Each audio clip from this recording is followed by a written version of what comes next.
Dans l'émission en allemand du 15 août 2015, l'afflux de réfugiés dans l'UE est une stratégie des USA. Nous avons expliqué la stratégie de globalisation de ce qu'on appelle les 4 courants ininterrompus. Cette stratégie provient du géostratège militaire américain Thomas P.M. Barnett. Je cite Barnett. Comme condition préalable pour le fonctionnement sans heurts de la globalisation, nous devons permettre 4 courants durables et sans entrave.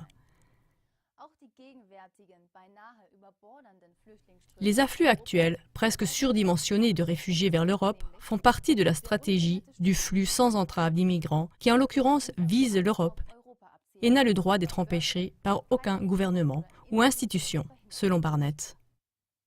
Les frontières nationales doivent être dissoutes, les races mélangées, et ainsi les valeurs et les religions doivent être abolies et le chemin vers le nouvel ordre mondial global doit être aplani. Nous avons rapporté dans l'émission du 3 mai 2015 de quelle manière on trouve la marque des États-Unis derrière les afflux de réfugiés. Dans la suite, nous allons montrer encore 4 autres exemples. Exemple numéro 1. En 2010, l'ex-commissaire européen Antonio Vitorino a annoncé un projet pilote pour 5 pays d'Afrique du Nord. Je cite Vitorino. En association avec l'Agence des Nations Unies pour les réfugiés UNHCR, on veut aider la Tunisie, la Libye, l'Algérie, le Maroc et la Mauritanie à construire leur propre système d'asile solide et à respecter les standards européens lors de l'accueil des réfugiés. De cette façon, les flux vers l'Europe pourraient être réduits. Les chefs d'État libyens, tunisiens et égyptiens étaient aussi inclus dans ce projet et ont participé au contrôle des flux de réfugiés. Le but était de créer des conditions tellement bonnes que les réfugiés voudraient rester sur leur continent. Avec le début du printemps arabe, qui, c'est maintenant prouvé, était orchestré par les États-Unis, le projet pilote a été interrompu et n'a plus été réalisé. Les pays ont été déstabilisés et la Libye a été bombardée sous la direction des USA. Il ne reste plus qu'un énorme chaos et des afflux de réfugiés qui n'en finissent plus. Exemple numéro 2.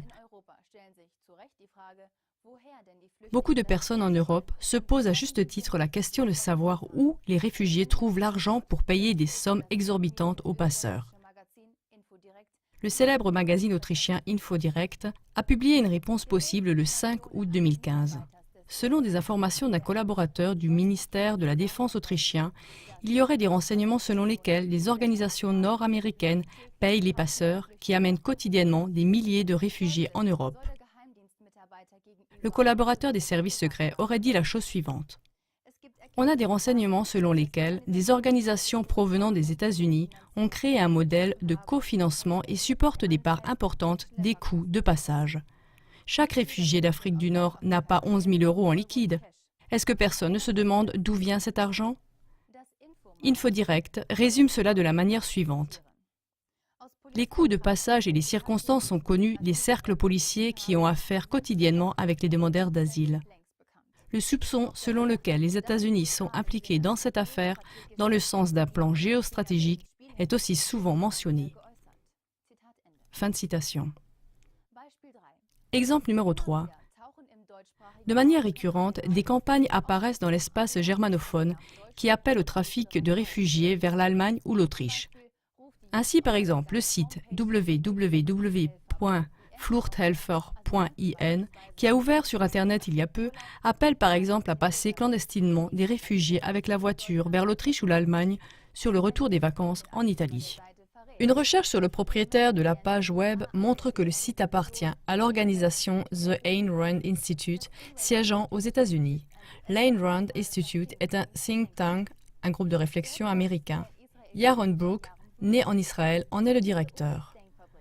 Au moyen de campagnes professionnelles, ce groupe de réflexion américain mise surtout sur l'humanité et en appelle à la compassion des Européens. De manière révélatrice, il n'y a pourtant aucune campagne comparable aux États-Unis, par exemple au sujet de l'aide à la fuite du Mexique vers les États-Unis. Tout au contraire, la frontière du Mexique est sécurisée par une clôture de 5 mètres de haut et des patrouilles de garde-frontières. Ceux qui sont pris sont arrêtés et renvoyés sans discussion. Un dernier exemple encore sur la façon dont on peut gagner de l'argent avec les afflux de réfugiés. Un exemple qui montre qui pourrait bien se trouver derrière cela. Le 12 août dernier, le quotidien Heute en Autriche titrait, je cite, « La firme d'asile encaisse presque 21 millions d'euros, car l'accompagnement, la surveillance et l'approvisionnement ne sont pas assurés par l'État lui-même, mais par une société privée, plus précisément par la société ORS Service AG, qui est active en Suisse, en Autriche et en Allemagne et qui, en 2014, a reçu environ 21 millions d'euros des contribuables via le ministère de l'Intérieur autrichien. Selon les recherches du journal autrichien Der Standard, c'est Equistone Partners Europe qui se trouverait derrière la société par action ORS.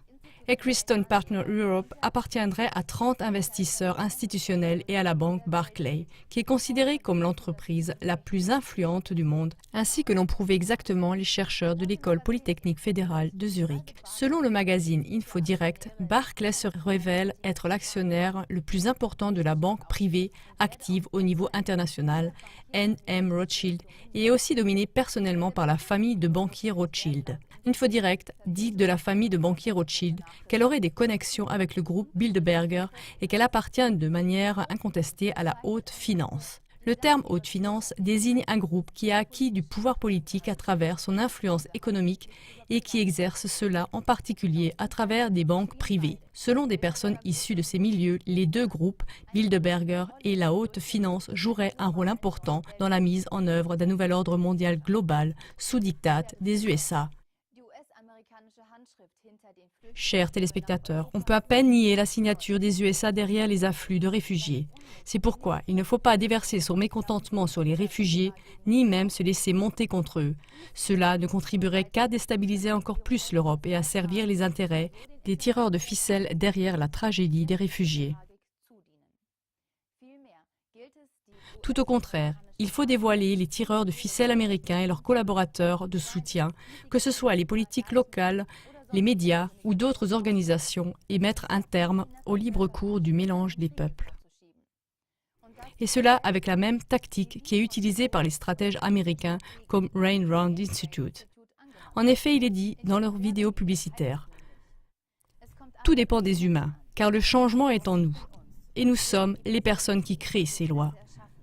Tout dépend d'une décision très simple. Avez-vous déjà choisi ?